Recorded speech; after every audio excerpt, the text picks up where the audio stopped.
Shalom untuk kita semua. Bapak Ibu diberkati dengan video singkat tadi. Itu bukan rekayasa, itu kisah nyata. Bilang sama sebelahmu, itu kisah nyata.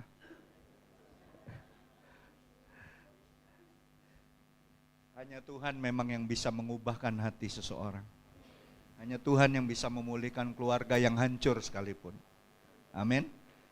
Jangan pernah menyerah. Jangan pernah berputus asa. Kalaupun kita ditolak, ingat, Yesus berkali-kali ditolak. Tetap datangi, tetap kunjungi, doakan. Percayalah, kuasa Tuhan tidak pernah berubah. Kuasa Tuhan tetap sama. Salah satu yang tadi di video itu ada saudara kita terkasih yang baru berpulang, ya, Saudara Brian. Saya bersyukur di akhir hidupnya dia bisa jadi berkat bagi kita semua. Amin. Nah, Bapak Ibu yang dikasih Tuhan, kalau kita tadi lihat video singkat itu, siapa yang percaya hari ini kita semua hampir di seluruh dunia sepanjang bulan ini merayakan peristiwa terbesar sepanjang zaman umat manusia, yaitu bagaimana Allah datang menjadi manusia di dalam wujud Yesus Kristus Tuhan kita. Siapa yang percaya ini adalah peristiwa terbesar sepanjang masa, sepanjang zaman, ya, bahwa Dia datang itu untuk membawa perubahan. Dia datang itu untuk memberikan kehidupan yang baru bagi kita semua.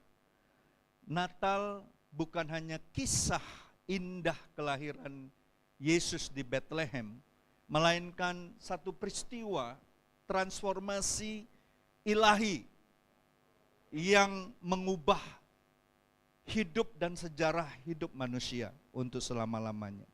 Saya percaya bahwa firman Tuhan di Natal kali ini agak berbeda dari tahun-tahun sebelumnya. Tuhan taruhkan ini di dalam hati saya untuk disampaikan kepada kita semua, terambil dari 2 Korintus 5 ayat 17. Kita baca sama-sama, tolong ditampilkan slide-nya.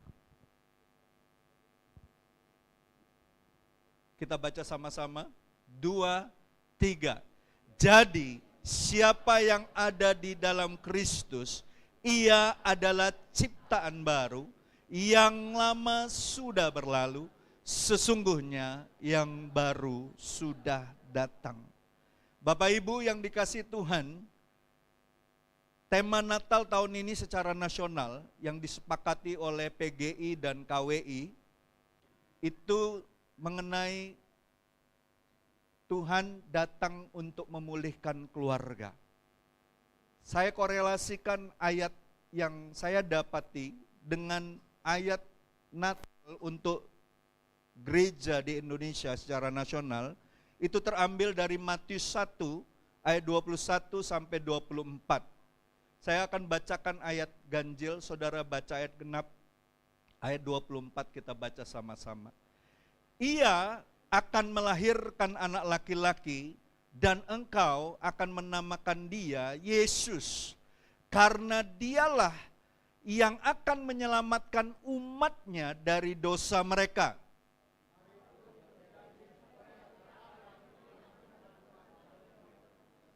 Sesungguhnya anak darah itu akan mengandung dan melahirkan seorang anak laki-laki dan mereka akan menamakan dia Immanuel, yang berarti Allah menyertai kita.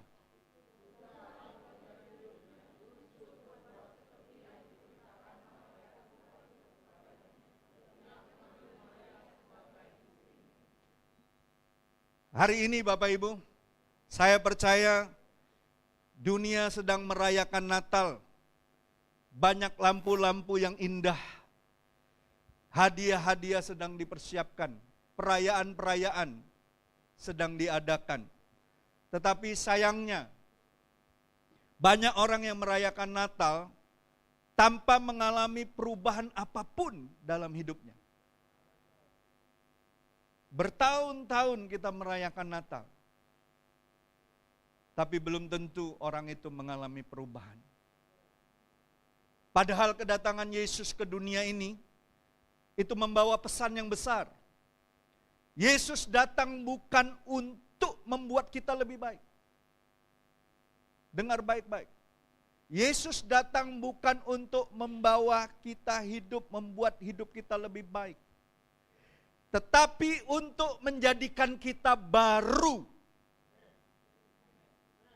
Amin.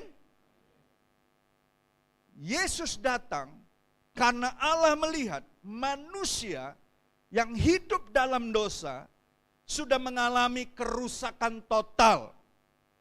Total depravity. Kerusakan total. Tidak bisa lagi diperbaharui. Ya, tidak bisa lagi jadi lebih baik. Hanya Dia yang harus datang untuk menjadikan segalanya baru. Amin. Manusia tidak bisa memperbarui dirinya sendiri. Tidak bisa membuat dirinya jadi lebih baik. Karena memang sudah kehilangan kemuliaan Allah. Oleh karenanya Allah lah yang berinisiatif untuk datang jadi manusia. Kita menyembah bukan manusia yang jadi Tuhan. Tuhan yang menjadi manusia. Ada agama-agama tertentu, keyakinan-keyakinan tertentu yang mengatakan bahwa kita menyembah manusia. Tidak, saudaraku. Kita menyembah Tuhan yang sudah datang menjadi manusia. Karena saudara dan saya yang sudah rusak total ini, Dia mau tebus dan mau menjadikan baru bagi kemuliaannya. Bapak Ibu yang dikasihi Tuhan, biarlah kendaknya Natal tahun 2025 ini mengingatkan kita bahwa Yesus itu hadir untuk membawa transformasi total. Total. Bukan hanya perbaikan kecil. Total. Dan apa yang kita perlu pahami atas pernyataan bahwa Dia datang untuk transformasi total? Yang pertama, Yesus datang itu untuk mengubah identitas kita. Amin. Jelas sekali firman-Nya mengatakan tadi, siapa yang ada di dalam Kristus adalah ciptaan baru. Saudara, dosa bukan hanya membuat kita berbuat salah, tetapi juga merusak identitas kita. Karena pada awalnya manusia itu diciptakan serupa dan segambar dengan Allah. Karena dosa, kita bukan hanya melakukan sesuatu yang salah, tapi identitas kita rusak total. Sebagai manusia, kita ini diciptakan serupa dan segambar kemuliaan Tuhan. Coba lihat orang di sebelah kiri kananmu. Katakan, ketika aku lihat wajahmu, aku lihat kemuliaan Tuhan. Amin. Kan ada lagunya. Ku kasihi kau dengan kasih Tuhan. Ku kasihi kau dengan kasih Tuhan. Kulihat di wajahmu kemuliaan Raja. Ku kasih kau dengan kasih Tuhan. Saudara, kalau Kristus tidak datang untuk kita, saya percaya kita tidak pernah bisa mengasihi orang di sekitar kita. Enggak akan pernah bisa. Karena yang kita lihat bukan kemuliaan Tuhan, tapi orang-orang yang berdosa yang layak untuk dihakimi. Bersyukurlah karena Kristus, orang seburuk apapun di sekitar kita, kita bisa memandang, tetap melihat kemuliaan Tuhan di dalam belas kasihan-Nya. Amin. Saya percaya tadi kisah Pak Aming dan Ibu Ai Ai. Dari orang yang tadinya saling menyakiti, saling melukai, saling melihat kesalahannya masing-masing, saling tuding, saling menyalahkan. Tapi ketika seseorang menerima Yesus di dalam hidupnya, janji Tuhan tidak pernah gagal. Satu orang bertobat, sisi rumahnya akan diselamatkan. Amin. Ingat, seburuk apapun keluarga kita, seburuk apapun orang tua kita, kakak adik kita, sahabat kita, bahkan orang-orang yang ada di dalam gereja Tuhan. Ingat, ketika kita punya Kristus, ada belas kasihan. Amin. Tidak ada penuduhan, tidak ada penghakiman. Yang ada adalah kita bisa mengasihi dan menerima. Amin. Bapak Ibu yang dikasihi Tuhan, kita bersyukur Natal hendaklah membawa kita untuk memuji Tuhan. Natal adalah awal dari pemulihan identitas itu. Yesus lahir bukan hanya untuk memberikan pengajaran yang baik, tetapi untuk memulihkan identitas kita sebagai apa? Yang pertama, anak-anak Allah. Siapa yang percaya bahwa saudara adalah anak-anak Tuhan? Enggak semua ngangkat tangan. Kalau bukan anak Tuhan berarti anak hantu, saudaraku. Tinggal dicepetin aja Tuhannya. Coba sebut 3 kali Tuhan, Tuhan dengan cepat. Kalau enggak Tuhan jadi hantu dia.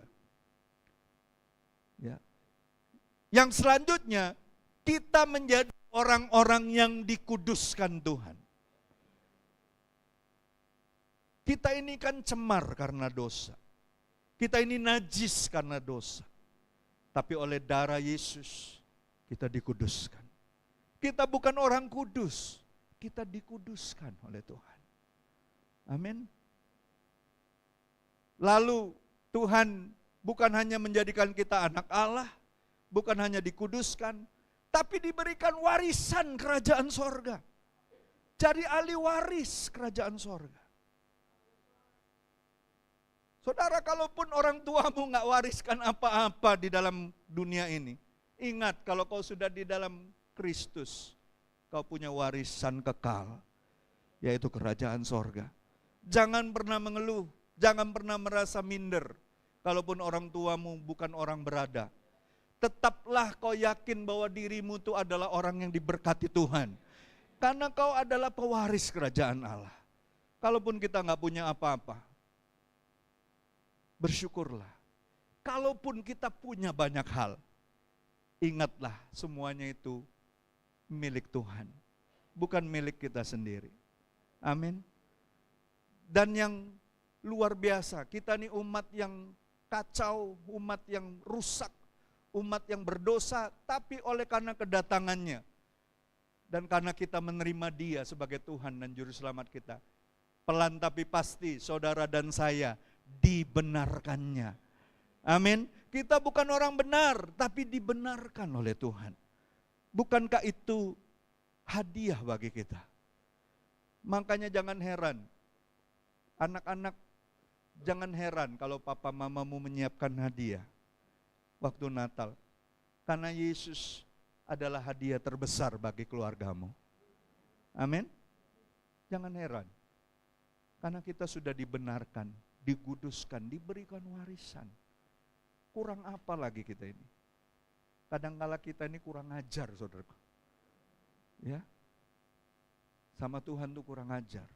Seringkali mengeluh, seringkali merasa masih kurang ini, kurang itu. Tapi sebenarnya hati kita saja yang kurang ajar.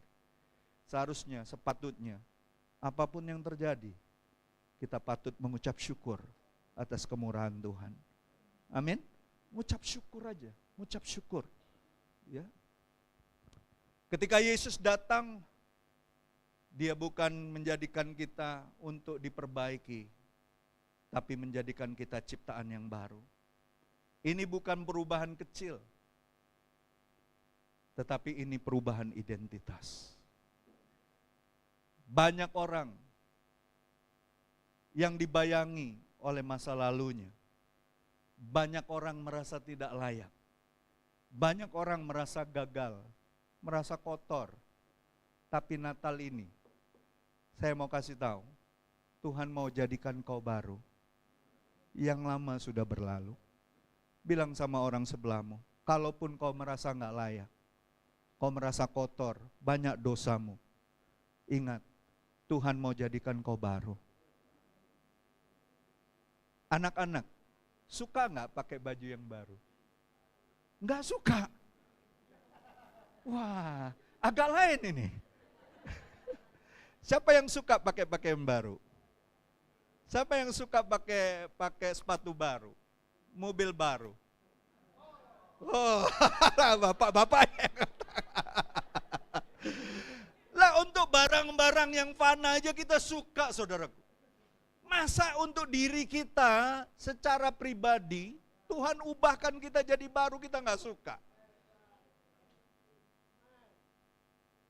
Pakai nyanyi lagi. Hidupku dulu tidak begini. Wah, kacau itu, saudara.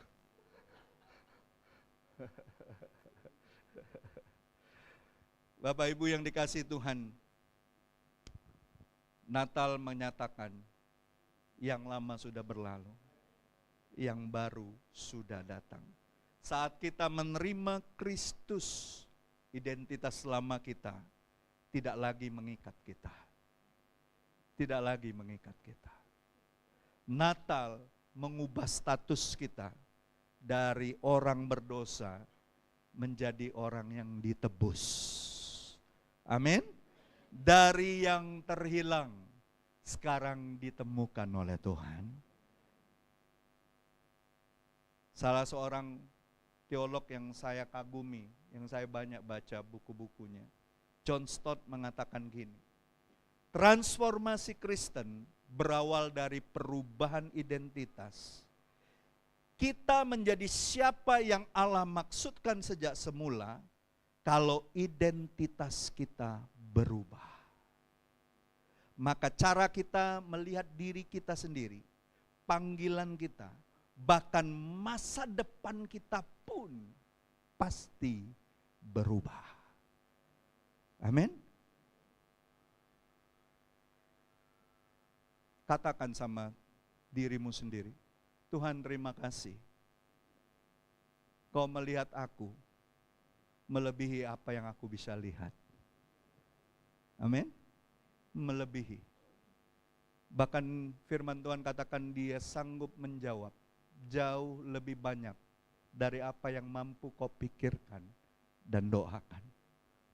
Percayalah, apapun tantangan kita hari-hari ini tidak akan pernah merubah rencana Tuhan yang selalu saja akan memberkati hidupmu. Tidak akan berubah. Rencanamu bisa gagal, tapi rencana Tuhan tidak mungkin gagal. Amin. Tidak mungkin gagal. Bapak Ibu yang dikasihi Tuhan, saya percaya yang kedua, Yesus datang untuk mengubah tujuan hidup kita. Saya ingat waktu pertama kali saya masuk teknik pertambangan Unsri, saya didoktrinin oleh senior-senior saya. Kalau kamu masuk ke jurusan ini, kau harus pastikan kau jadi orang sukses, orang kaya, dan jadi pejabat. Itu doktrin, didoktrinin. Karena memang rata-rata setelah lulus kerjanya di perusahaan-perusahaan asing. Kalaupun kata orang Palembang kerak-keraknya, jadi kepala dinas. Teman-teman saya sekarang kepala-kepala dinas di Pemda sekarang. Tapi saudara tahu, waktu Yesus tangkap kita, Dia punya tujuan yang jauh lebih besar, jauh lebih mulia, jauh lebih dahsyat daripada rancangan manusia. Amin. Jauh, saudaraku. Dikatakan di Matius 1 ayat 21, Ia menyelamatkan umatnya dari dosa mereka. Keselamatan bukan tujuan akhir. Wah, nggak semua ngerti nangkep ini. Keselamatan kita bukan tujuan akhir. Amin. Tetapi awal dari kehidupan dengan tujuan yang baru. Yesus lahir untuk menyelamatkan kita dari dosa, supaya kita bisa kembali kepada tujuan semula dari Allah. Amin. Jadi jangan pernah menganggap, oh saya sudah selamat, saya sudah ditebus, lalu kau masih tetap hidup dalam tujuanmu yang lama. Enggak bisa, saudaraku. Kita harus mengikuti apa yang menjadi kehendak Tuhan.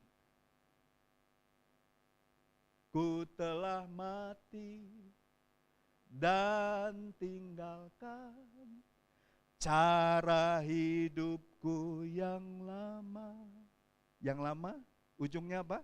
Semuanya sia-sia dan tak berarti lagi. Tujuan yang baru, hidup ini ku letakkan pada mezbamu ya Tuhan. Jadilah padaku seperti yang kau ingin. Siapa yang percaya keinginan Tuhan, rancangan Tuhan jauh lebih tinggi dari semua rancangan manusia. Itu kata firman Tuhan. Jadi Bapak Ibu yang dikasih Tuhan, poin yang kedua, tanpa Kristus manusia pasti hidup tanpa arah, mengejar hal-hal yang sementara, sibuk mengejar dunia yang cepat berlalu. Tetapi Natal memberi tujuan yang baru, hidup yang menyenangkan Allah, hidup menjadi berkat bagi orang lain, hidup menggenapi panggilan ilahi atas hidup kita. Yusuf menjadi contoh. Cerita Yusuf dan Maria jadi contoh. Yusuf dikatakan di Matius 1 ayat 24, sebenarnya Yusuf itu mau ngapain Maria? Meninggalkan Maria diam-diam. Tetapi ketika Tuhan mengatakan tidak, ambil dia sebagai istrimu. Betul? Dan Yusuf taat kepada Allah. Meskipun rencananya berubah total. Tadinya Yusuf itu diam-diam mau ninggalkan, di satu versi yang lain diam-diam mau nikahi, tapi mau pergi dari daerah itu. Supaya tidak dihakimi. Karena apa? Maria perawan tapi hamil. Zaman itu hidup di dalam perjanjian lama. Perempuan kalau hamil belum menikah, mati hukumannya. Tapi aneh zaman sekarang, orang baru menikah 3-4 bulan, sudah lahir anaknya, oh ajaib, ajaib kau Tuhan. Saya menemukan banyak kasus itu. Luar biasa. Saya mau pastikan anak-anak muda di sini, temukanlah cinta kasih yang murni dari Tuhan. Bukan karena hawa nafsu. Percayalah, waktu Tuhan adalah yang terbaik untukmu. Natal adalah panggilan yang berkata, bukan kehendakku, tetapi kehendakmu ya Tuhan. Tanpa tujuan, hidup tidak memiliki makna. Natal memberi arah karena Kristus datang untuk memberikan tujuan yang kekal. Artinya, Yesus tidak datang hanya untuk menyelamatkan kita dari dosa, tapi mengarahkan hidup kita untuk tujuan ilahi. Ada tujuan yang lebih besar. Saudara dan saya adalah penjala-penjala manusia. Saudara dan saya akan dipakai Tuhan, bukan hanya menerima keselamatan, tapi menjadi saluran keselamatan bagi banyak orang yang berdosa. Amin. Dengan kita menceritakan siapa itu Yesus, menceritakan kebaikan dan kemurahannya. Ingat, menceritakan dan membesarkan nama Tuhan tidaklah selalu mudah. Kalaupun kita ditolak, kabar baik yang kita bawa ditolak orang. Orang bukan menolak kita, tapi menolak Dia yang mengasihi kita. Jadi tidak pernah seharusnya kita kecewa. Serahkan segala sesuatu ke dalam tangan Tuhan. Percaya kalau firman itu tidak pernah kembali sia-sia. Kau tabur, percayalah ada tangan Tuhan yang tidak kelihatan. Ada kuasa Roh Kudus yang kasat mata akan menjamah orang-orang yang mendengar firman Tuhan. Amin. Nah, saudara lihat aja, saya kunjungin Ibu Ai pertama itu, diusir saudara. Ngapain? Datang terus. Kamu tuh tidak tahu, laki aku tuh mana. Ya kalau sudah tahu, enggak ngapo.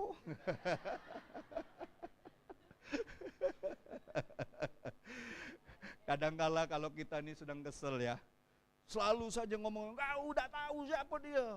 Ya memang saya nggak tahu, tapi Tuhan tahu segala-galanya. Amin. Tuhan tahu bagaimana memperbaikinya. Tuhan tahu bagaimana menjadikan dia baru. Jadi jangan pernah kecewa. Ceritakan saja tentang kebaikan Tuhan. Percayalah, apa yang kau tabur tidak pernah akan pulang dengan sia-sia. Dia akan bekerja, firman Tuhan akan bekerja. Dan yang terakhir, Yesus datang untuk mengubah cara hidup kita. Yang lama sudah berlalu, yang baru sudah datang. Transformasi yang sejati bukan hanya terjadi di hati, tetapi akan tampak dalam seluruh cara kehidupan kita. Amin. Tadi lihat nggak video tadi? Pada akhirnya ada kata-kata ini dari Ibu Ai. Terakhir aku lihat berubah cara hidupnya. Tidak garang lagi, tidak ganas lagi. Tidak lagi bawa pisau.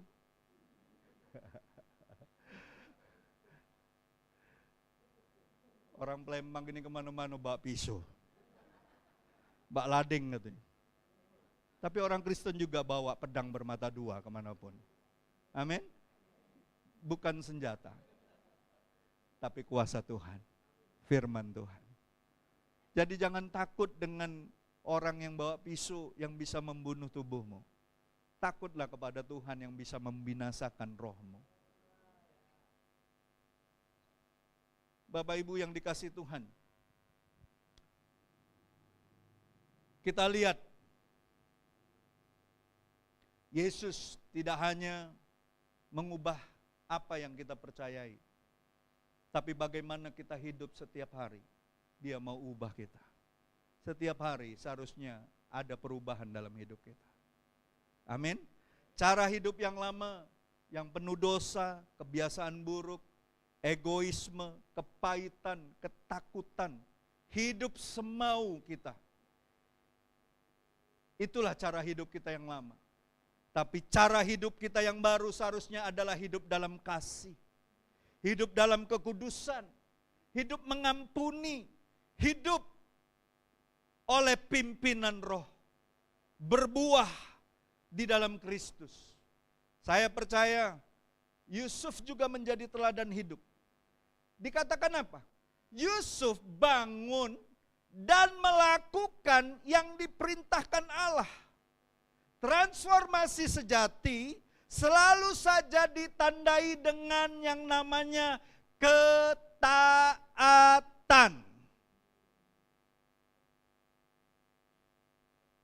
Benar, keselamatan adalah anugerah.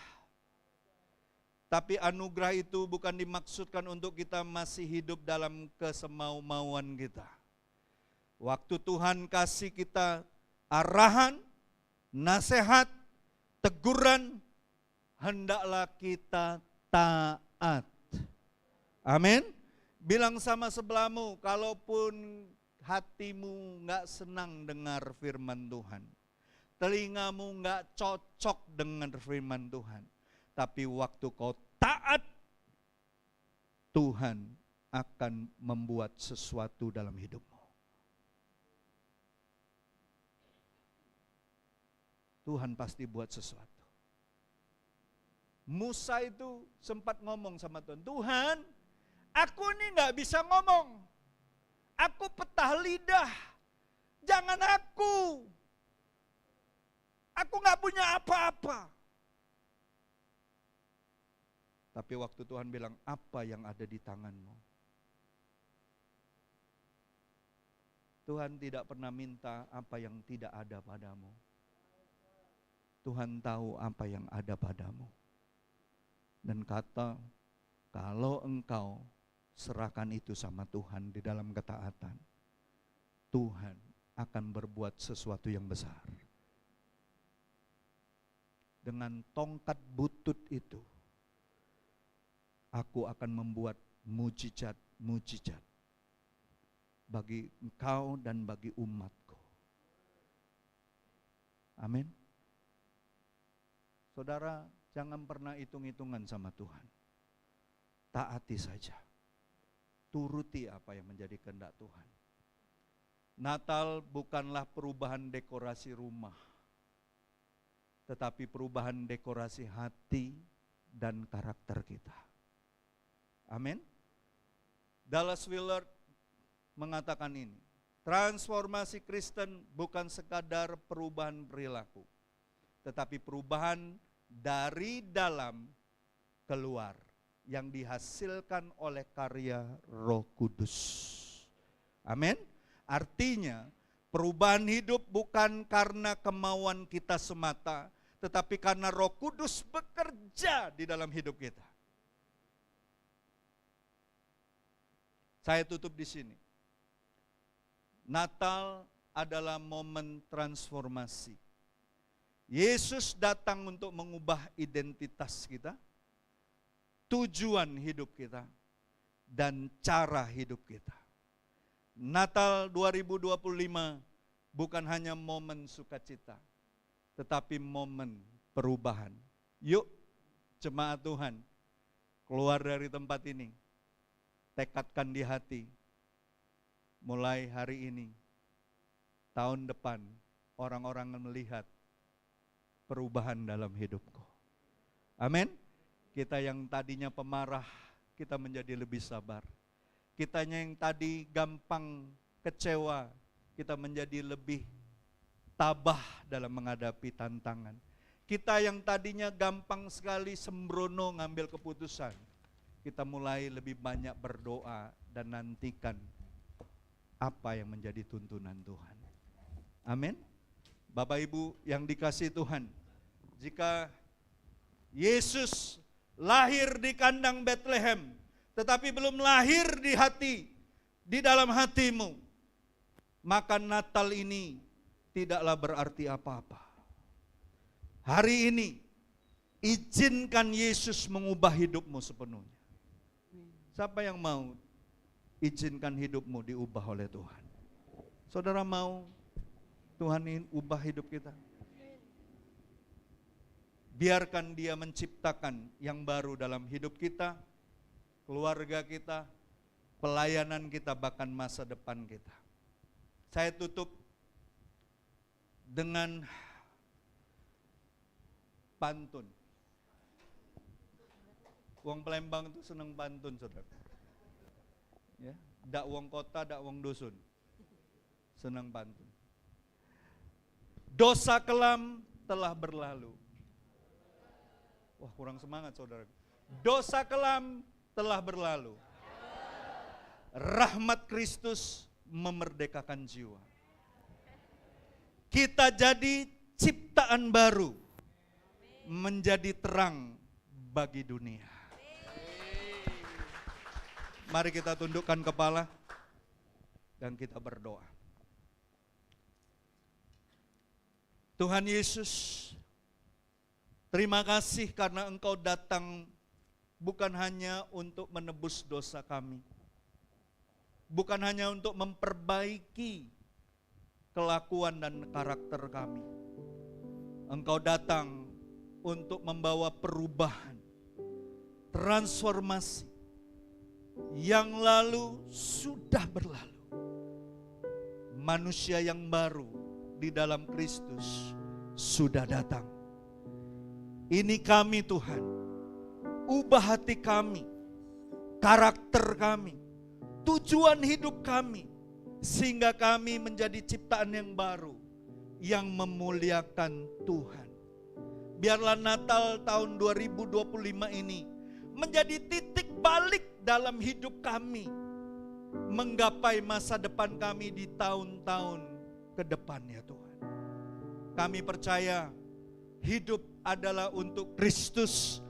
Kalaupun kami mati suatu saat nanti, mati untuk Kristus. Terima kasih Tuhan. Kami serahkan seluruh keberadaan hidup kami. Biarlah sepanjang bulan Natal ini, dengan siapapun kami bertemu, kami tidak akan sungkan-sungkan untuk menceritakan tentang kelahiran